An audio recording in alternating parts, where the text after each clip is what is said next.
Ayan mga master, oh, ang laki ng ano ng butanding. Ah, ayan. Ayan, nasa na?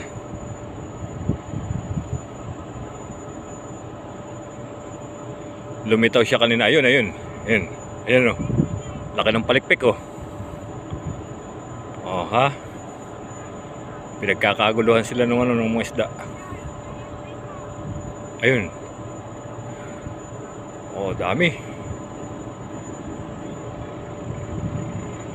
Oh, jackpot na naman ang mga mangingisda ngayon. Tulingan tsaka tambakol. Ayan oh. Pinagkaguluhan na ng mga ibon.